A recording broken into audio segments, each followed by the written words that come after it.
6:40, we go home. There's somebody.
Hello. Well, you're on mute, but we can see that you're talking.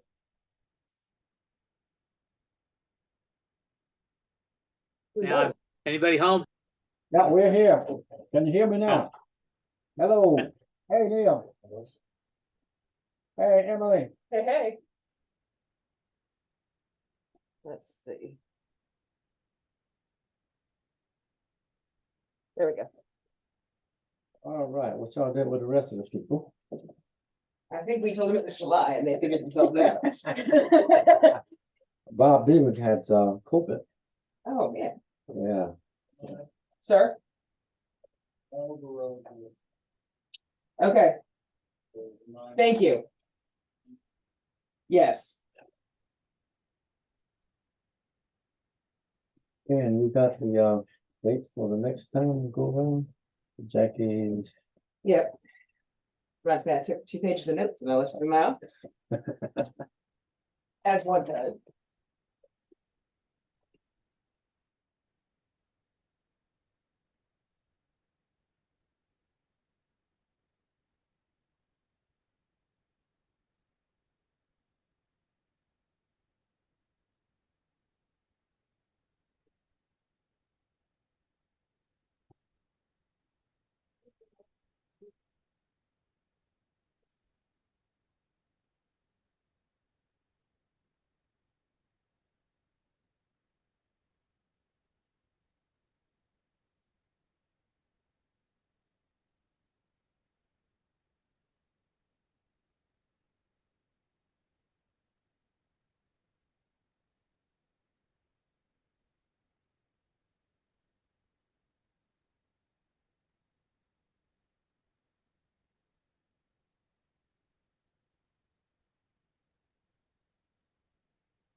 You came? You gonna be part of upstairs today? No? You're just here? Okay, cool.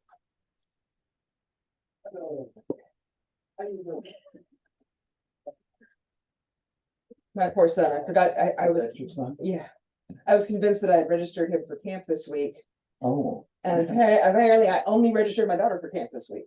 So he's been here all day Oh. and all yesterday Oh. and all tomorrow. That's true. Hello, hello, how you doing? Good to see you. Good, good, good. Nice, and so, well, you're both doing pretty well. We've been together all day. Yeah, right? Everybody's still alive. We have all our fingers. Yeah. How are you? I'm good, thank you. Good, good. Hey, turn it on. Oh, you are. I don't see you in the place. I think I know what happened. No, we're not trying. I'm looking for you. No, I Somebody, Okay, we got you. Ah. Well, we need all we can get now. All right, There we go. all right. Bye. We didn't have on the non-video participants. Oh, okay. So she was there, but we couldn't see her. She was there. Sorry, Miss Helen.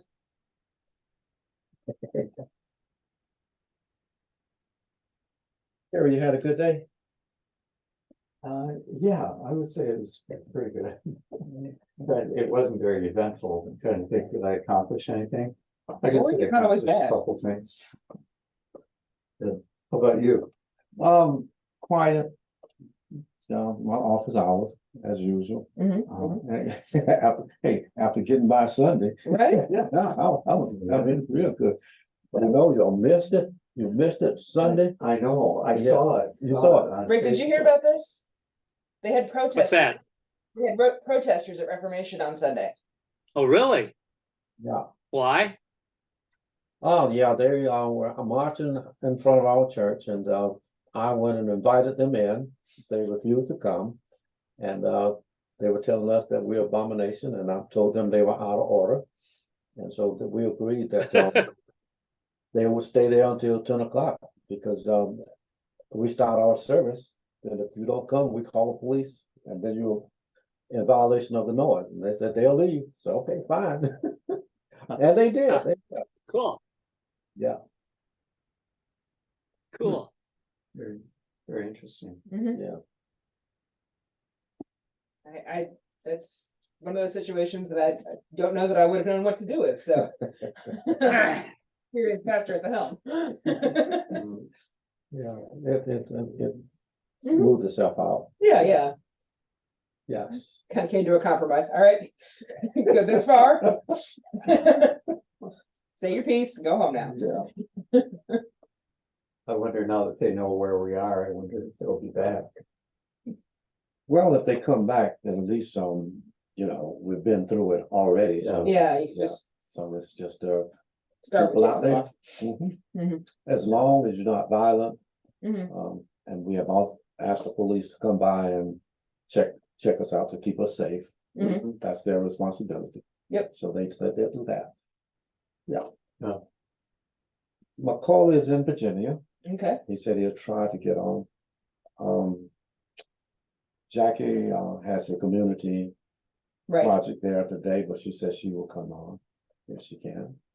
And Bruce is on vacation, so he won't be with us. okay, Miho's on vacation. Neil, okay. Yeah, Miho's in Japan. Well, then, yeah, that's a bit of a time difference. We'll let her go this time. Yeah. Yeah, of course now we know that Bob Beaver has COVID, Mhm. but he's doing better. Oh, really? Yeah. Seems like we got a spike recently, right before Synod Assembly. There just seemed to be a bunch more cases. Right about the time they declared it not a pandemic anymore. Yeah, wow, I wasn't aware there are still new cases. Oh, yeah. Yep. I think it's just moving more into a flu mentality. Yeah, It's gonna keep happening, but yeah. Yeah, Hadn't heard from Griffin, hadn't heard from Bishop Jones.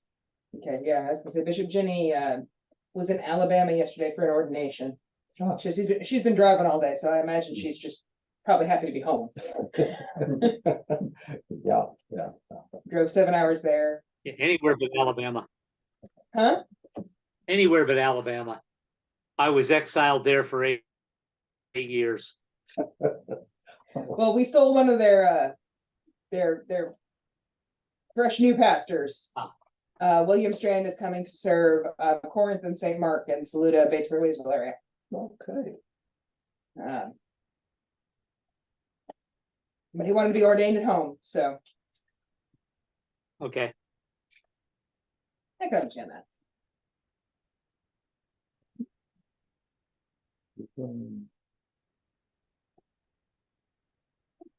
Come on in. Okay, well, Dean is here. 10 today. 10 today. That's what I'm prepared for. We can discuss anything you want.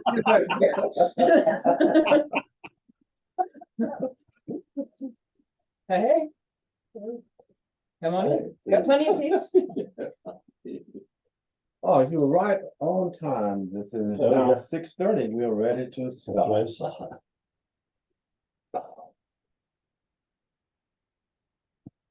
But I can't come with you. Good evening and welcome to our book study, The Color of Compromise. It is here we get to know our neighbors across cultural barriers, realizing that we need true reconciliation. And as you watch news, it is utmost important that we continue to do what we're doing and talking. It comes through to getting to know each other. Our conversation must continue in a safe space. When someone is speaking, please listen. And then when it's your time, speak up so that everybody can hear you. And of course, if you're on the screen, then Pastor Emily will be calling you, or someone will recognize you. At this time, I'm Leroy Cannon, and I'm gonna get some announcements before I turn it over to you, so you can tell who you are and give us the announcement, then get the rest. I'm Emily Hartman, and our Inclusiveness Network is meeting this Thursday at 4 o'clock on the 13th. So if you'd like to come, we have it on the Zoom and here in person. Okay, That's it. Are there other announcements that? the next meeting will be. Yes, our next book study will be in 2 weeks on the 25th, and that'll be at Ascension Lutheran Church on Wildwood Ave. And on Zoom. Okay, and Dean Slade with Reformation Lutheran Church. And I'm Gary Parrish from Reformation also.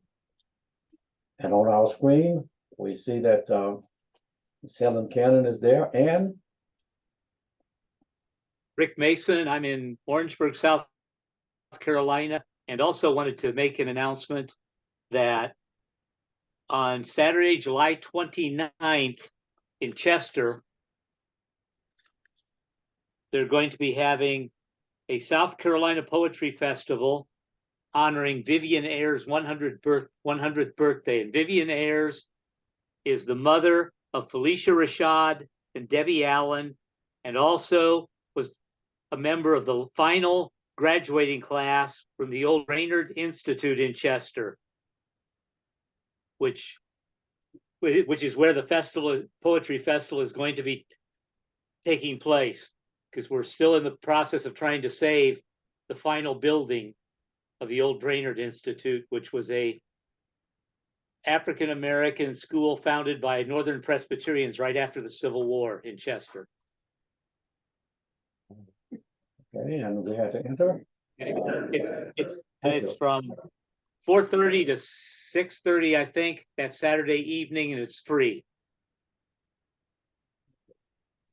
And we have coming with us now, Carmen. Hey, what's? Hi. Hello, hello. I'm glad to be here. Yeah, who are you? I don't know. Have you been painting today? I have been painting today. Got white paint now. It can come off eventually. I think I'm gonna have to wear one. I understand. Herman also gave me a book here that we will be looking at, and we're also trying to decide what we're going to be I thought there doing might be next. a few chapters. I'm not sure the whole book is Yeah. a must read, but it talks about, I thought this sort of gives us discouraging news. Mhm. That talks about Yeah. about 10 or 12 or 15 organizations that are actively trying to do something. And you can plug into any one of them. And so I just thought at least maybe a few chapters, you know, But, yeah. we could screen it, pick some chapters that might say there are people that are really making a serious difference in addressing these divides. So May I borrow it for a few minutes? absolutely, Okay, thank absolutely. you. Okay, good. And this may be something that we should transition with. and Yeah. Then we need to select what our next book. Sure. study So would this be. might be 3 or 4 chapters, and Yeah, we might even not even do it a chapter, or we might actually, if short chapters, you could actually have a chapter assigned to 4 different people, and we get to 2 of them each night. So you Okay. can do 2 of them in 30 minutes, something like that. you know, and with this script, you never know. You never know. That's true. Might take us a year. Okay, tonight we'll be led by Emily and all of us need to join in. I'm not worried about y'all coming in. Tonight we are in the second to last chapter of this book, and as Herman said, we're finishing up the end of the discouraging news, except that we're not at the end of the discouraging news. It feels like the point in the sermon where we've heard enough what, and we need to turn to so what. Like, all right, here's what it is. What are we going to do about it? And this one is going to be a challenging chapter, as I'm sure you read, because it's butting up close to home. You know, it's easier to discuss things that happened back in the day. And, you know, now we're in now we're in presidential elections that we voted in, and, you know, things that we've had, you know, places that we are. So it's a time to, I think, especially be thoughtful about how we say what we say. But I thought I mean, as always, the chapter was well done, but I thought one of the first things that really struck me as interesting, once we got past the kind of initial thing about the Promise Keepers and that kind of evangelical site, was on page 174, when he gets to the bottom of the page, he starts talking about Michael Emerson and Christian Smith's book about called Divided by Faith, and they use this concept of a racialized society. And they talk about a racialized society being one where race matters profoundly for differences in life experiences, life opportunities, and social relationships. At this point in this book, I think that's probably something we can nod our heads about. Good evening, Pastor Jackie. We're glad you're here. And the thing about that digs in here is that discrimination in a racialized society is increasingly covert, embedded in the normal operations of institutions, and it avoids direct racial terminology, making it invisible to most white people. So we've switched from last time we met, we had to discuss whether or not we were going to say the racial epithet. And this point, we moved on in history to where we're not going to say the racial epithet, but we're going to call it something else and try to achieve, we're going to do this. We've got people doing the same thing, but with a nicer veneer.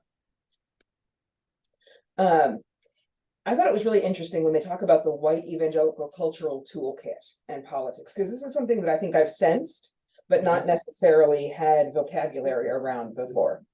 And I've sensed this not just in, racial politics, but also in the ELCA's conversations about human sexuality, and a lot of other conflict and difficult conversation kinds of things. It seems like one group is going left and the other one's going up, and makes it very hard to overlap.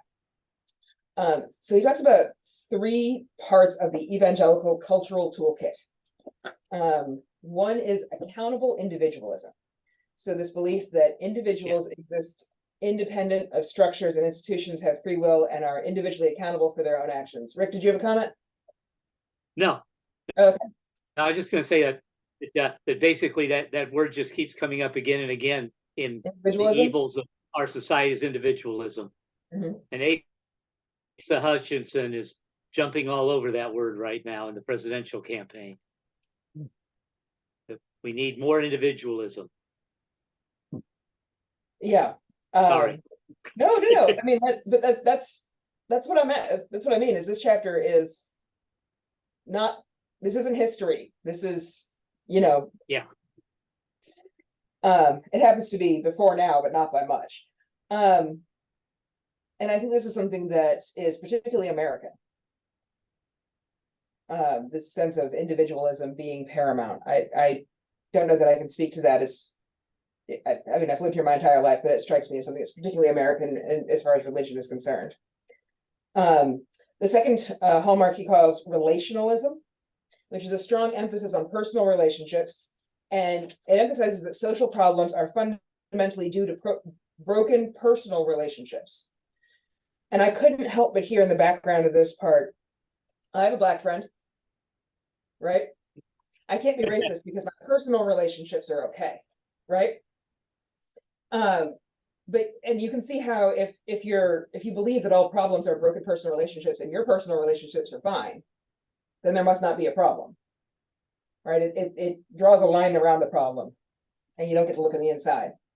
And then anti-structuralism, invoking social structures, shifts guilt away from its root source, which is the accountable individual.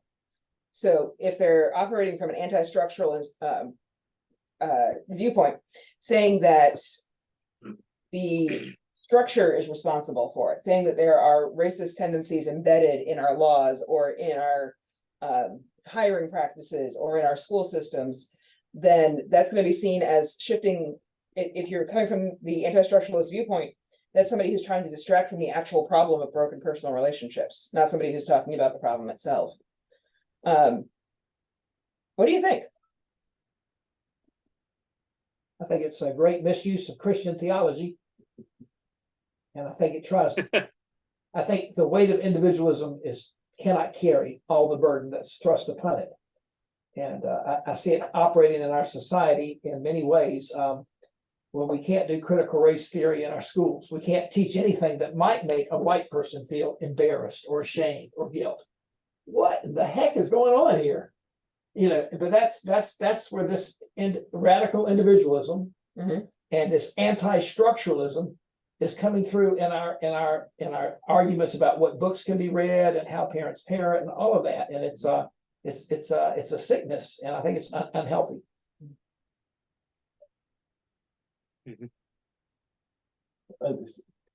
The individualism is at the heart of republicanism. I mean, the Yes, it Republicans is.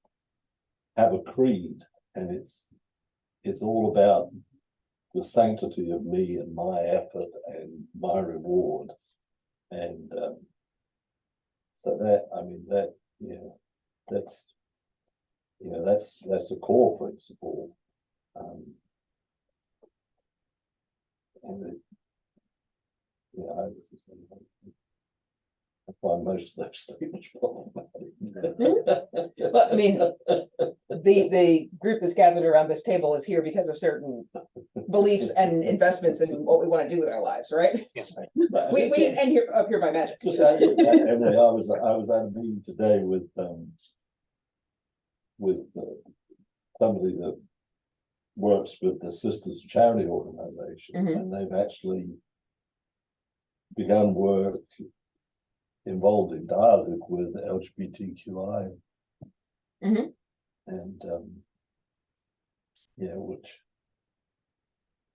I would say is a big step forward from 10 years ago, Yes, it is. or 20 or 30 years ago, when I've actually, because I've worked with them through all of those decades, and I'm so, sorry, what organization was that? Sisters of Charity. So that's they used to own Providence Hospital, and it was founded by an order of nuns out of Ohio, and the sale of their assets and the closure of their community resulted in a significant sums of money being invested in, one of their primary focus is on poverty and social justice.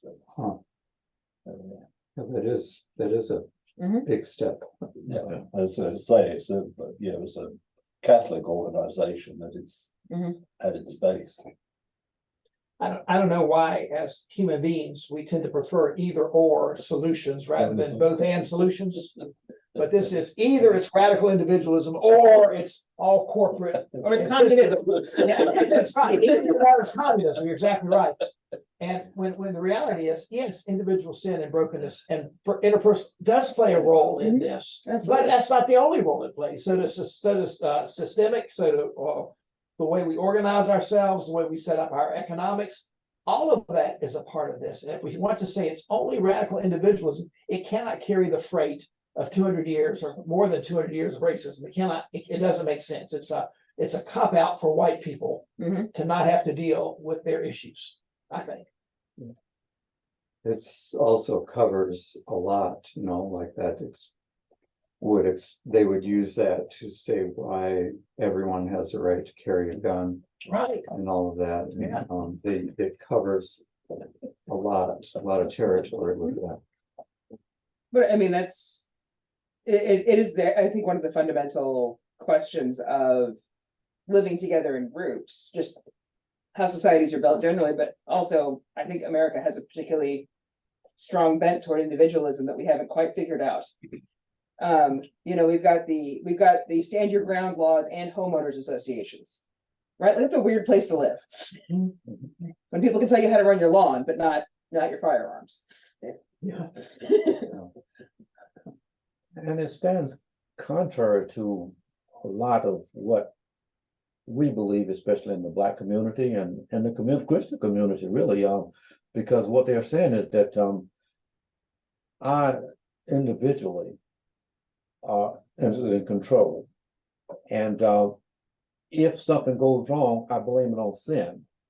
Sin caused that, and therefore I have an excuse to get out of what I'm saying. But it's at the same time, I can discriminate against you, but it's sin and not you doing that. And that was a conflict with me. I didn't quite understand that, but society now is open with that. And it's getting just outrageous, really, in the community. And the other thing is that it seems as if the church is still complacent in it and causing it to continue. We can say it's Southern Baptist. Yes, it is Southern Baptist, and it's wide open now. But a whole lot of other churches are doing the same thing, and other individuals. But and as long as we're living in society, which is where the church needs to be, we're going to constantly be battling sin and the forces that have shaped the culture around us. It's something we're going to constantly have to keep an eye on. Paul kept talking about principalities and powers. And that was his way of talking about structures in society and the universe, and how institutions have their own ethos, their own attitude. And so he talked about principalities and powers. And it's amazing to me that fundamental evangelical Christians refuse to talk about principalities and powers. Yes. That's interesting.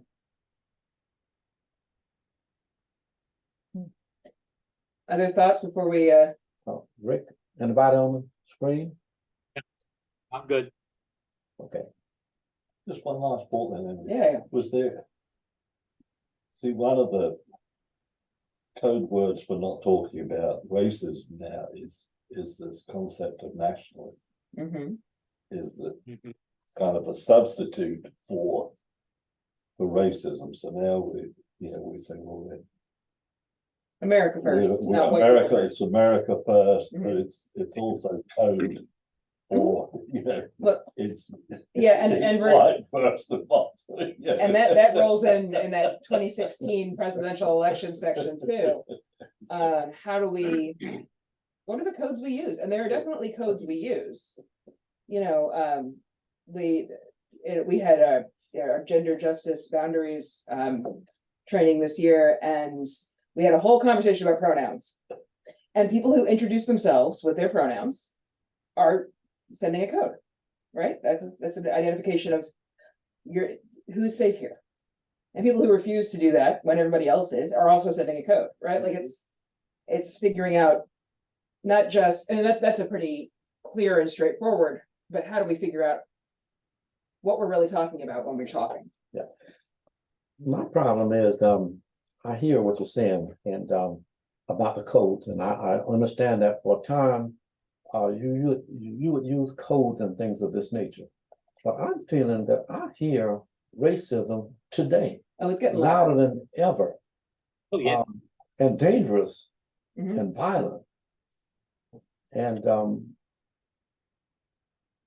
about to say that visited our church. That was. I mean, that's the worry. Yeah, they brought more than signs. Okay, yeah. Protesters on Sunday. Yeah. And a demonstration, yeah. Oh my goodness. Yeah. So sorry. Okay. So and alt-right and white supremacy, it seems as if even the politicians don't mind bringing it out loud and clear and using it. I mean, let's go ahead and skip forward then. So what I thought was, so second to last section of this chapter talks about the 2016 presidential election and the 81%. But I want to go back just a little bit before that, page 184. This is the page where he says that Black and white Christians often talk past each other, but he's talking that this is actually talking about how people reacted to the Black Lives Matter movement. And the top of page 184, the last line in the paragraph says, citing the importance evangelicals attribute to the church in racial reconciliation. The researcher said this dilemma demonstrates that those supposedly most equipped for reconciliation do not see the need for it. Yes. If racism has nothing to do with structures, it's only about my individual attitude, and I'm a saved Christian who believes in Jesus. You know, I may occasionally need a little correcting, but there's no fundamental issue there. I mean, so your shallow understanding of Christian doctrine, and I call it a shallow understanding. Jesus saved me. I believe he does, but therefore I am now either free from sin, or sin is just a minor issue or strictly an individual thing. It doesn't really affect my interaction with one another. That's why do I need to work on reconciliation with my African American brothers and sisters? So again, it's kind of a cop out for a Christian church to say it's about other people's sin, other people who call niggers and use the N-word and KK. Those are the problem people, not me, because I don't use that kind of language. I'm a really very respectable white person, and I treat everyone. I'm colorblind. That's the phrase that I hate hearing. Yeah. I'm color. I don't see color. I said that's funny. God sees color. Why can't you see color? Well, I was taught I'm colorblind. Well, that's a lie, and you can't even own up to the truth. Have you heard Stephen Colbert's bit on that? Huh. So he starts talking about being colorblind, and then he goes, people tell me I'm white and I believe them, but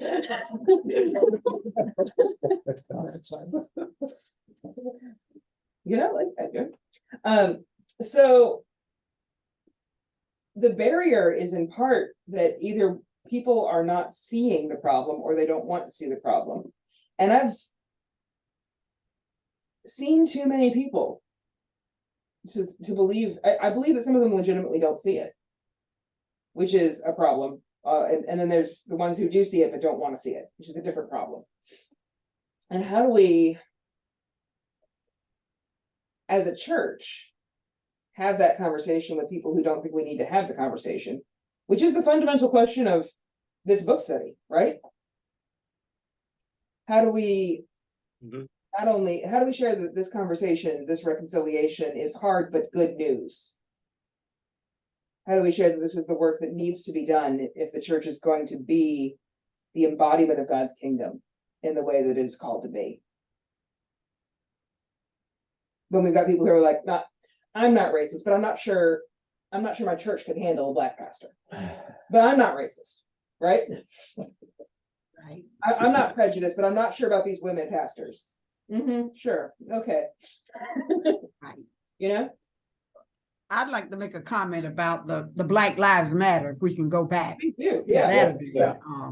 Which began on page 176. As I read the Black Lives Matter and the Christian responses across the color line, I never knew that there were Christian organizations, both Black and white, that were opposed to this Black Lives Matter. Now, when I first learned of it, about this organization called Black Lives Matter, there's certain, when the conversation would come up among several white, each one of them was against. They let me know they automatically thought it meant only Black Lives Matter and white lives don't matter and Asian lives. I'd like to just challenge any of you white, anyone who's white right now, when you first heard of Black Lives Matter, deep down in your heart, what did you know that it meant? Each one of you, what did you think it meant? I'm asking. I mean, I took it as, of course, Black Lives Matter. All life, every life matters, and Black lives are being. You would look at it that way, logically thinking him. Sorry.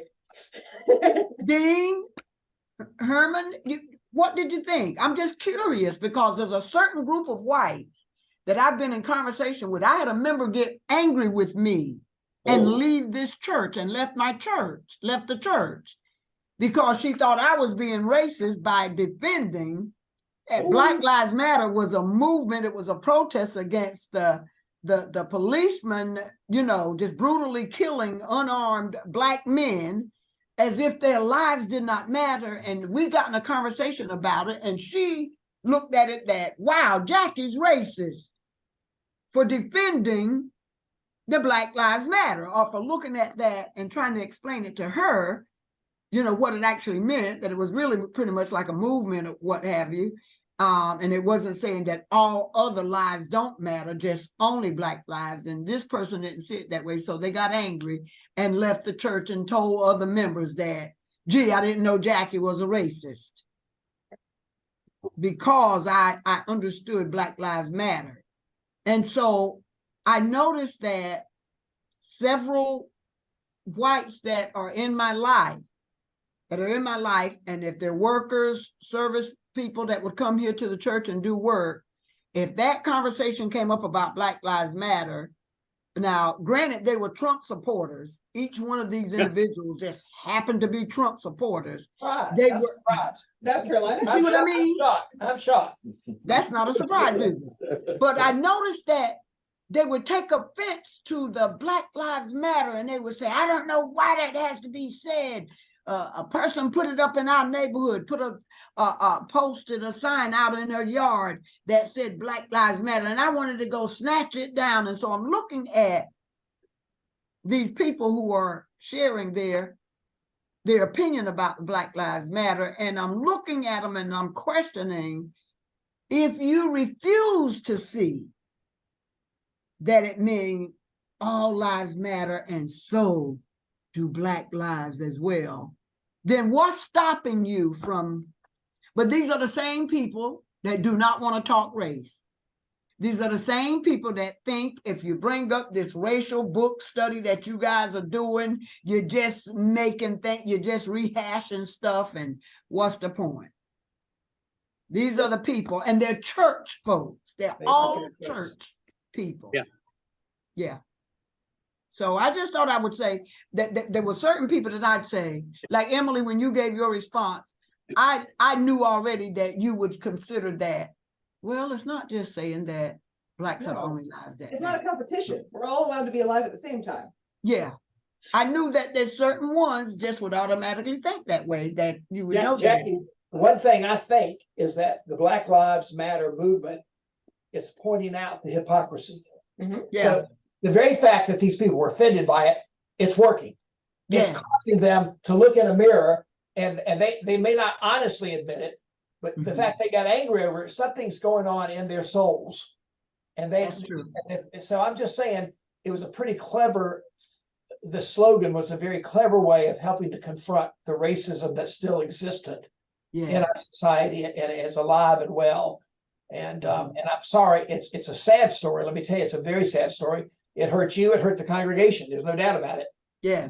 But to me, it's fascinating how a lot of white people can take the role of a victim and say, we're being persecuted against. Yeah. You That's know, right.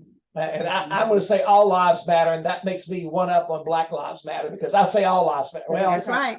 that is a lie, because of course all lives matter, but you're saying it in response to Black Lives Matter because you don't That's want to right. admit that Black lives really are precious in God's sight. They're negating the true. That's exactly right. Yeah, they're negating it. Like, I want to negate that they're referring to this one race of people's lives mattering over all the other human beings in the world. And it's just it's a tunnel vision. Now, unfortunately, they've also heard a lot of media. They've heard Trump. They've heard a lot of right-wing defense saying that this is about prejudice and racism. And so it gives them a cop-out, gives them an excuse to go there and say whites are being prejudiced against, which is not true at all, but that it gives them that cop-out. I see. Now, what I did learn from the reading was how the religious group came against the Black Lives Matter organization. And it had something to do with that particular organization lifting up the rights of the LGBTQ community and other things. And so, because see, I wasn't aware that the religious community was so against the Black Lives Matter movement. And so it's the organization that was formed that supports other things besides like abortion and LGBTQ, not just race, that these people were saying that's against my religious values, so I can't condone Black Lives Matter movement. And we also need to consider that when it was started by Alicia because of the fact that Black lives were being stuffed out. Right. Black men, Young Black primarily. men in particular, Trayvon Absolutely. Martin, Mike Brown. Mike yeah. Brown, yeah. And so when they came out, they were trying to say Black Lives Matter too. But Right. then, of course, as you said, the other individuals took that as an affront. And because of all of the news and things that was going on, and therefore they were trying to say that, no, it doesn't, our lives matter too. Well, your life is already mattering. Our lives were being stuffed out and it didn't matter. So what we're saying, we matter too. Everybody matter. But right now we're talking about Black lives. Well, I was just surprised at the church's take on it, that so many of them came against the actual movement and didn't support it at all, as well as some Black Christians as well. I learned that from this reading. I had no idea that that was the case. So, I mean, I thought it was, answering the statement that Black lives don't matter. Is that our society was demonstrating that Black lives don't matter, and that this organization was making the statement that they do. And the other part of that is this, which I kind of struggle with, is why, we're not putting forward more strongly this whole issue with regards to critical race theory, because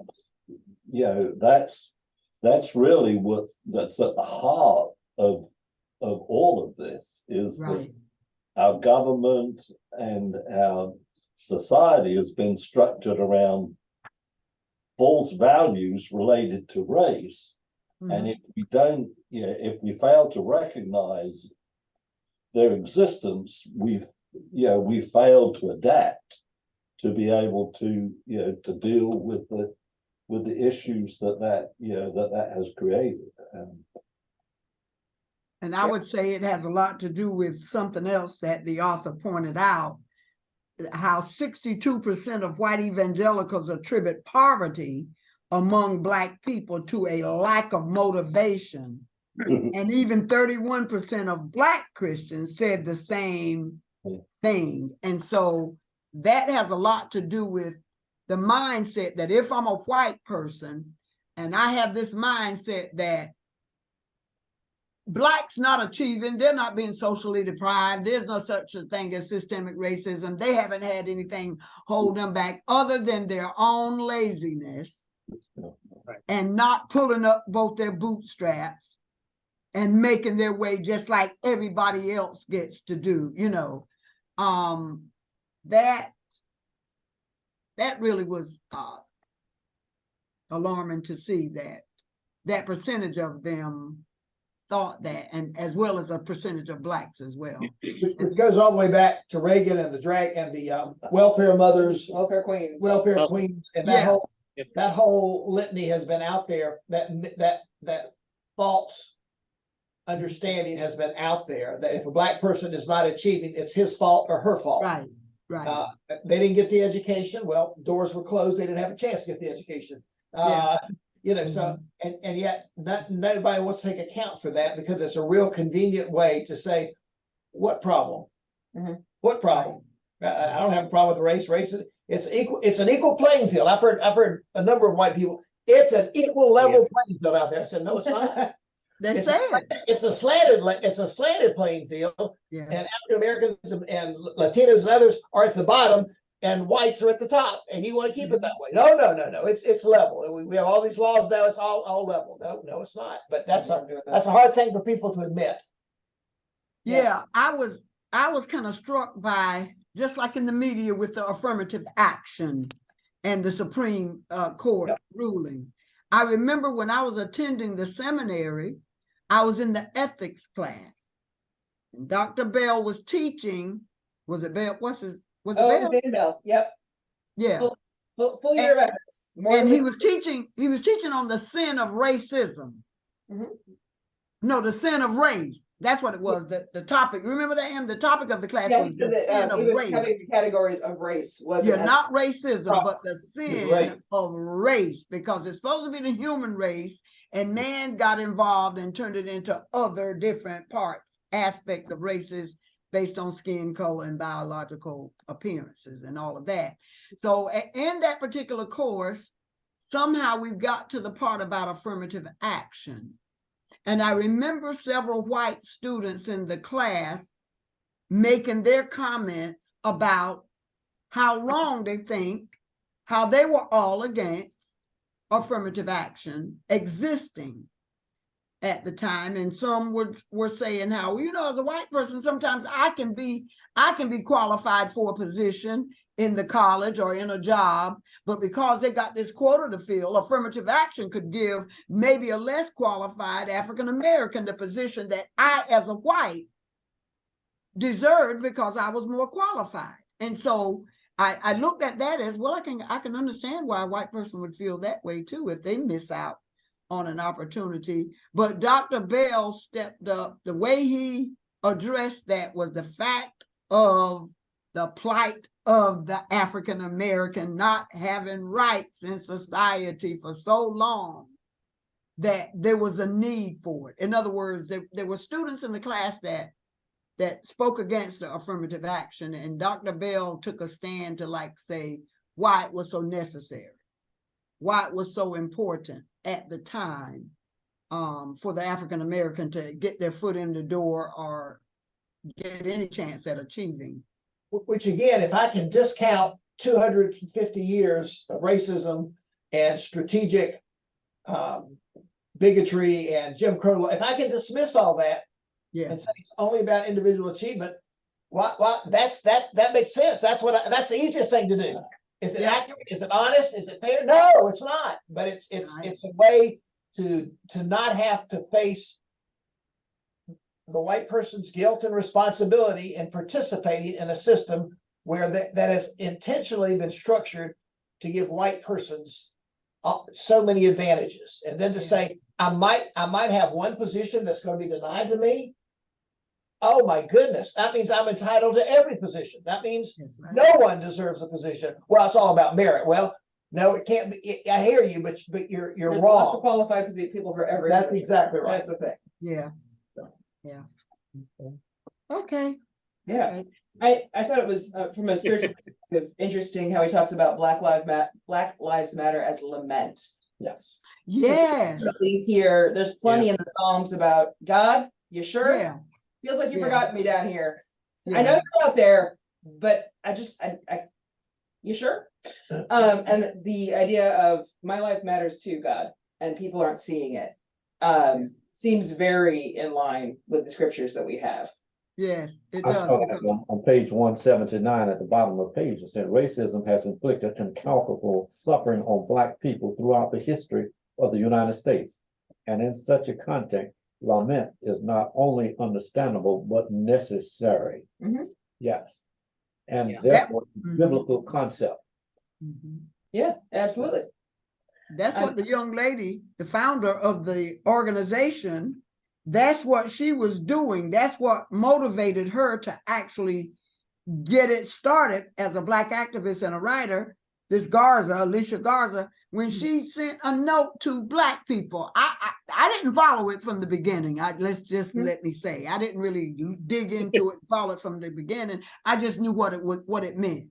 But when it says that she sent a note to Black people, in the brief post she wrote, Black people, I love you. I love us. Our lives matter. Wow. I was like, bless her heart. She looked at her whole race and said, we're not loved. We gotta think that our lives don't matter if you're black and black skinned. And so she lamented to like let us know as a people. For those of you who are out there feeling like you don't matter, I love you. I love us. I love our people, because there are some black people that don't like black people. Hello? Yeah. Yep. Oh, we hear you. Rick, you shaking your head. You were gonna Yeah. add something? Yeah. No, I was just say there's a lot of black folks who don't like themselves, don't love Yeah. themselves simply because of the color of their skin, because they've Right. been told that you're not worth anything. That's right. And then the darker you are, I know I lived it. I've lived it all my life. If I didn't have a certain amount of self-esteem, I believe that because I knew I was kind of smart, it helped me to know that I might be able to make something out of myself in life, even in this dark skin, because even my fair-skinned siblings were treated better by others than I was. So I know what it is to be in a skin color that's like, wow, you got a hard road to hoe. Yeah. So, but anyway, the lament. Thanks for bringing that out, Emily. The lament was definitely what got it all started. And it strikes me that one of the things we talk about sometimes is that if we're angry with God, at least it's a conversation. Lament is a conversation, right? Yeah.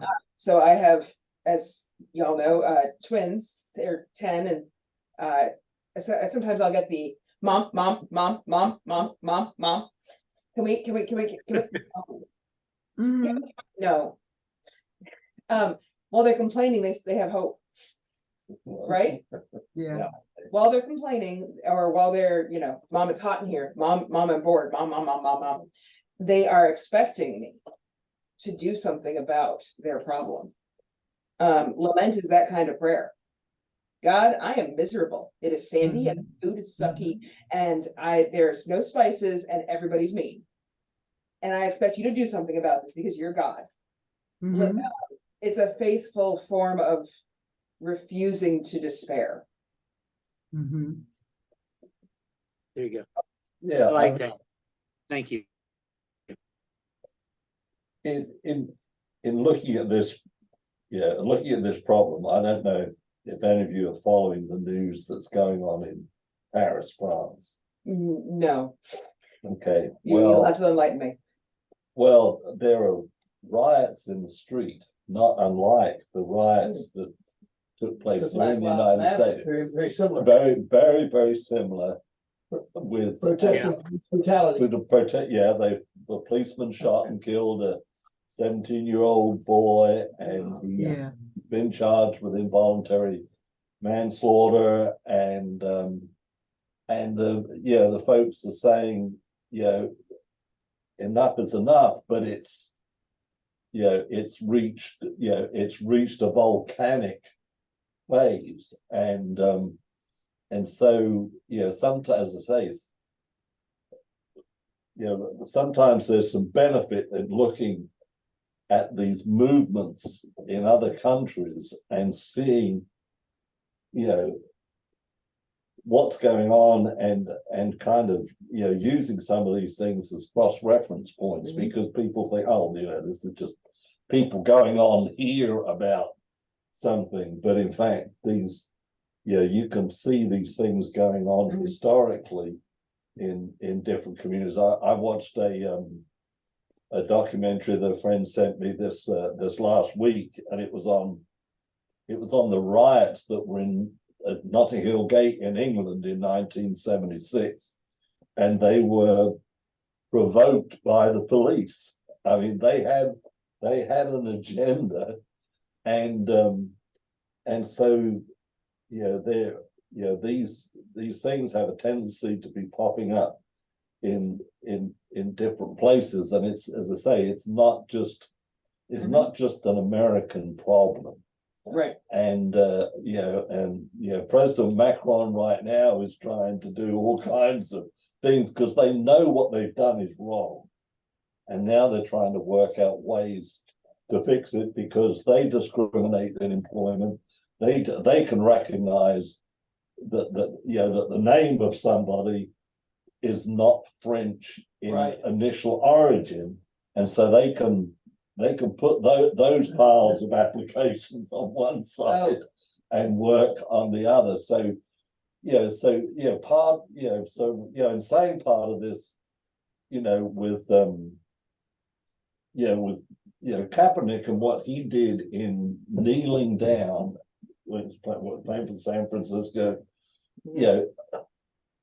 for 3 years, every professional soccer player at the beginning of a soccer game has knelt down before the game started and acknowledged that there's racism in English football and that there is racism. So they're showing solidarity. And so, if there are ways that we can show solidarity with others, Right. then we can start to influence the problem more. That we don't want to just make these statements on our own. Yeah, and of course, there's some cultural nuance too, because France was a colonizing power in a way, but that also means that particular African descent communities might be Senegalese and might be Nigerian, but they would know where they're from in a way that African Americans were deprived of. There's definitely some nuance, but you're absolutely right. It's fascinating to cross-culturally compare too. We have, I'm sorry, we have it's 7:15, and I am both terrified and really want to get to the last part of this chapter. Are people okay if we move forward, or do you want to add a final? Okay. All right, so the Dr. Tisby quotes the Mr. Emerson again in the last section here. This is on page 189. Michael Emerson, co-author of Divided by Faith, gave his assessment. The election itself, referring to the 2016 presidential election, was the single most harmful event to the whole movement of reconciliation in at least the past 30 years, he said. It's about to completely break apart. What do you think?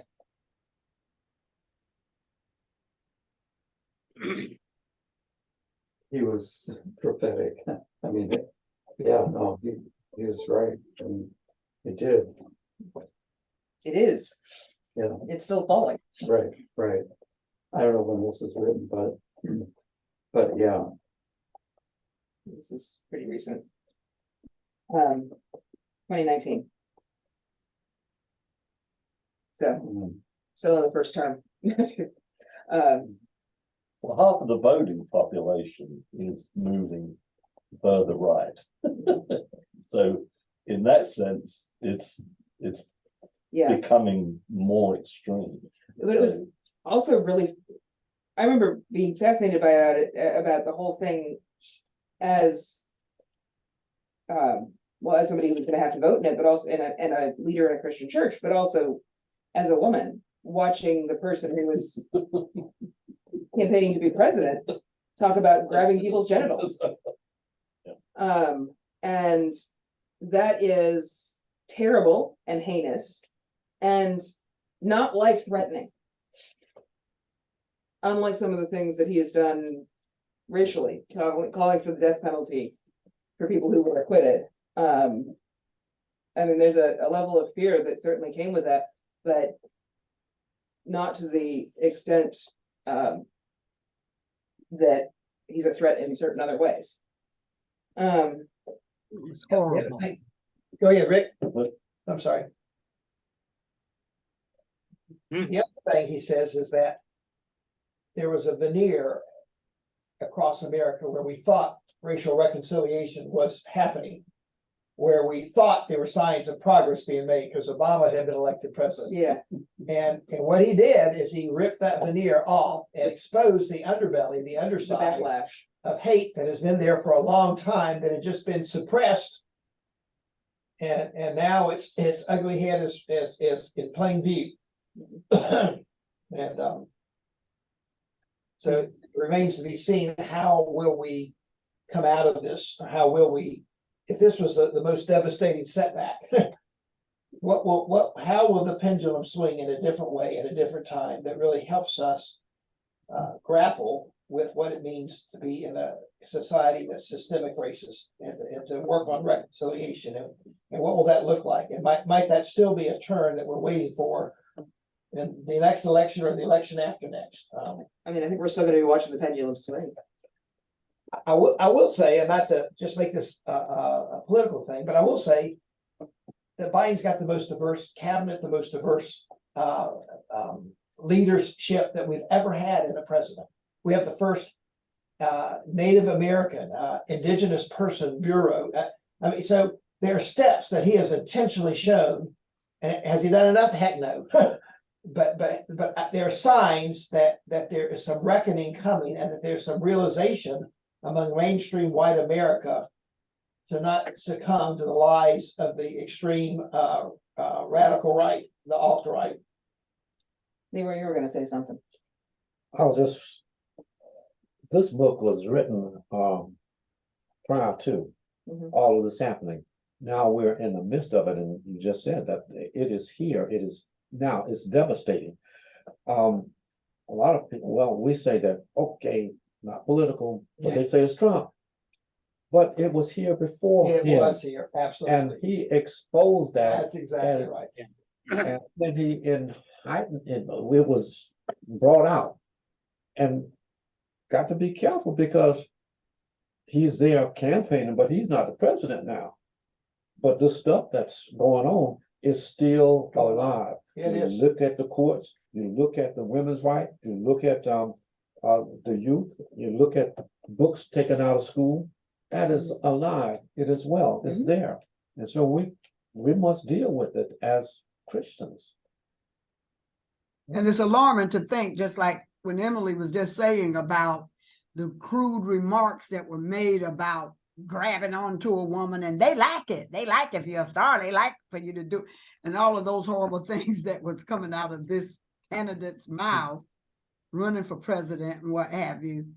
The travesty is that it is a sad commentary that among the Black community, it has come to a consensus that a white man like him would have never won as president if America hadn't allowed a Black man to have run. The reason this type of white man won as a president was because this America lost their minds and voted in a Black person for a president. So not one term, but for 2 terms. For 2 terms. And so I remember white members at the church here, some of my dearest ones that are nearest and dearest to me, used to say to me, I don't like Obama. And when I'd ask them what about Obama they did not like, they couldn't tell me they couldn't give me any reason. And then they were Trump supporters and told me that they were going to vote for Trump. So I'm even looking at these few whites in my circle that I'm saying, wow, if all America is thinking like them, this man is going to win. So I remember on election day, I was in a text study with 2 white male pastors, Pastor Mark and Pastor Tim, and they were like, I voted already. And I said, I don't even want to vote because it's going to be wasted. That man is going to win. And I remember Pastor Tim Buck saying, Jackie, you can't believe that Trump is going to win. He said, if that man wins as president, it'll be time for the church to roll up its sleeves and go to work. What a comment. It will be time for the church to go to work, to roll up its sleeves and go to work. And then look what happened. So here we are as the church battling racism and the evangelical supporting that type of candidate for presidency. Did the church roll up its sleeve and to go to battle? No. Not that I can see. No. And when it just said that the churches today is still the most segregated, white churches, the author said white churches are some of the most still segregated places in the whole world, in all of society. One statistic said 12 to 15% it wasn't mainline, it was just of churches are becoming more multicultural and inclusive. So I saw that as a silver lining of hope. Oh, yeah. Yeah. We know that we're living it ourselves. We I know think that. I think we're seeing it at Ascension. I believe we are, but it's Yeah, but have churches rolled up their sleeves to address it? No, I'd say we have not. no. We're slowly, there's a few, slowly. Well, I feel like Pastor Rick is doing down there in his neck of the woods and what we're trying to do. not quickly enough. We had our first African American visitor last Sunday. Did you? Yay! Yes. That's a plus. That is And a I am plus. now a member of the NAACP of Orangeburg. How about that? And half of our movies next year will be on either discrimination, hatred, Black lives, or Indigenous lives. Mm-hmm. Mm-hmm. Yeah. Okay. And Rolling up actually, your sleeve. Mm-hmm. the problem has been with the church is that they delve into the culture wars, but they don't deal with justice. That's true. And so we've got to bring, and then I'm just wondering, we know about a group, the Southern Baptists, we know about that. But what about the other churches? Where are they? Are they complicit? Are they just quiet? And if being quiet, that would then be complicit. My theory, and I don't know this to be true, but my theory is the stark polarization that Trump has exposed is prevalent in all of our churches. Yep. So people say, I don't want to talk about it because I sit beside Aunt Mary or Uncle Bob or whoever this person is, and I know they're big Trump supporters, and so I don't want to run them off. And so there's a complicity. I was at a worship service and I preached a sermon about really listening to people with different points of view and working at it in that way. And this older couple came out with tears in their eyes and they says, my children refused to come to a Thanksgiving meal because we voted for Trump. Mm. And I said, I hope you don't give up on them. I hope you keep loving them, but you got to understand what their concerns are. So we are at one of the most polarizing times in America. I think there have been other polarizing times. There probably will be some polarizing times again. But the church is stuck in the middle of this war, and it's hard to take a stand when you're in the middle of the war and people are firing arrows and shooting at you, and or threatening to leave and take their money and go somewhere else to worship when attendance is already down and already low. I'm just saying. and then we had a pandemic to aggravate. We it. did have a But pandemic. Oh, yeah, right. Visual. Pandemic. life Pandemic, yeah. I mean, 2019 was easy breezy compared to 2020, right? Yeah, And when things like, let's sanitize our hands before communion, or let's not have communion for a little bit so that we don't spread germs, mhm, became political statements, which then snowballed into everything else. mhm. With a culture that was and full of individuals who were anxious, which of course only makes everything more anxious. There's the pandemic should not have been racial, but it exposed more inequalities. It exposed the healthcare system, it exposed poverty, and it exposed more of the political divide in very public, very, very public ways. The church did not always handle that as best we could. And God willing, we won't have to do it again in this lifetime, but we probably will. So Yeah. it's Because the George Floyd thing was during the it was right in the heart of the COVID. Yeah. It was like we were dealing with that tragedy plus the right. COVID pandemic virus all at one time together. It was like, Yeah. yeah. And there's no, we talk about things sometimes as though we can just pick up and talk about one issue. Yeah. It's not one issue. Yeah. Nothing is ever one issue. Right. That's not how people work. That's not how churches work. But when it comes to complicity, okay. Well, I just wanted, before we end, like Emily said, to try to get to the end of this chapter. Back on 181, when the author says that many, and this is so true, and this is just bottom line of why we're where we are today. Up at the upper top portion of page 181, the author says, after he talks about the individualism and the relationalism and the anti-structuralism, says many white Christians wrongly assume that racism only includes overt acts, such as calling someone the N-word or expressly excluding Black people from groups or organizations.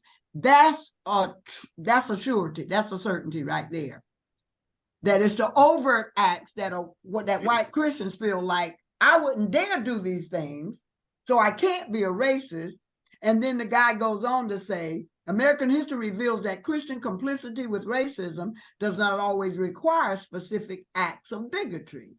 Being complicit only requires a muted response in the face of injustice or uncritical support of the status quo. It's the silence, it's the not saying anything that speaks to that hidden racism in the heart of people. So yeah, that's where we are. That's where we are within our churches.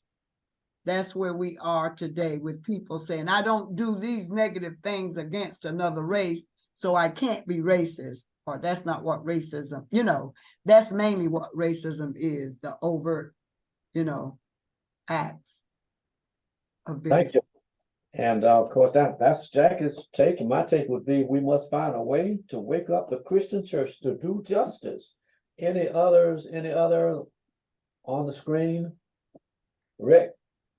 I was just reminded of Martin Niemöller's statement about, when they first came for the Jews, I wasn't worried because I wasn't a Jew. When they came for the gypsies, I wasn't worried because I wasn't a gypsy. On down the line, that's one of our own Lutheran pastors. And too often folks in our pews right now, and even pastors in our church, will not say anything and won't stand up. Right. But just let these things pass, because that doesn't affect me. It doesn't affect my church. That's right. Yeah.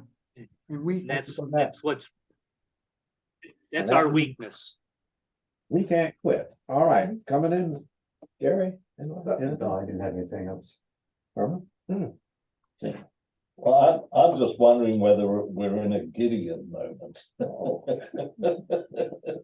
There you go, bringing up the Bible.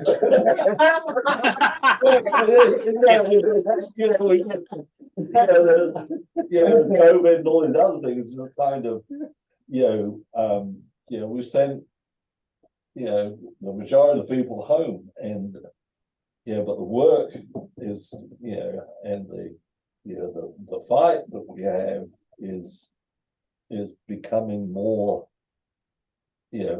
more necessary, but at the same time, it's it has to be the work of the willing. It can't, these, we can have a lot of people in the pew, but it may be an 80-20 problem. I was impressed when you said the Southern Baptist Convention, in what year that was, issued an apology for its part of slavery. I was impressed. I said, that's a great thing, but then now they kick women out of the pulpits. Okay, there's a little contradiction here between accepting your sin and now embracing it and saying, well, now it's got to be only a male only society. So but I think the ELCA a few years ago, and people say yes, it was late, did an honest confession of our complicity with racism and issued a beautiful statement that we can still study and learn from. And that's what churches, it needs to start with confession. It needs to start with repentance. And I think that is an eye-opening and awakening thing. And that is an anecdote to some of the extreme, we don't need to repent because we got it all figured out, or I'm not good enough Christian just because I got Jesus. And to start with confession, being honest about confession, and is to me a very helpful word, and at least the Southern Baptist Church took that step, and I think at the time they meant it, And now they've kind of gotten caught up in another part of the struggle, and now they're gonna put women down. So maybe one time they'll have to confess that too, who knows? And go ahead. Oh, no, that's okay. And then there was Reverend Lawrence Wade, black pastor of Southern Baptist, and he asked them to not deal with the alt-right. They Southern Baptists embraced the alt-right during this time, Yes, and therefore he left. yes, So when you say an honest confession, yes, I am, and yeah, then we're talking about moving forward. yes, And yes, so we have work to do, we do have and one. we cannot give up. We've got to reach out and get to our congregation and our churches that we need to have honest repentance and then move forward in the name of the Lord. Okay, we got to turn it over to you because it's time to go. Let's pray. Let's pray. Amen. Lord. Oh, Lord. We lift up to you tonight all your children who are lamenting. All those who wonder whether they matter. We lift up to you all who see injustice and don't know what to do. We lift up to you those who are working for justice and need your spirit and your energy to continue. We ask you, Lord, to continue your spirit's work in us and through us. Continue to reconcile us with each other and with our neighbors. Continue to make this world the beautiful and diverse and abundant place you gave us in the beginning. In your holy name we pray. Amen. Amen. Thank you. Meeting back on the 22nd. 2 weeks from today is the 25th, and we'll be at Ascension. We're going to your place. Yeah, and I have my family in that week, so I may have to be online or I may have to miss it, but sorry about that. Okay. All three of my sisters, nieces and nephews, and so, Yeah, you should probably go. I cannot, I have to be there, but I will try to see if I can get on the Zoom. Okay. Yeah, okay. Too bad you'll miss being at home. I know it. That's a I very know. good limit, though. And we got your back. Yep, okay, well, I'll be the hostess with the mostest there, Lord willing. Okay, all righty. All right, thank you all. God bless. Blessings, everyone. Take care. All righty.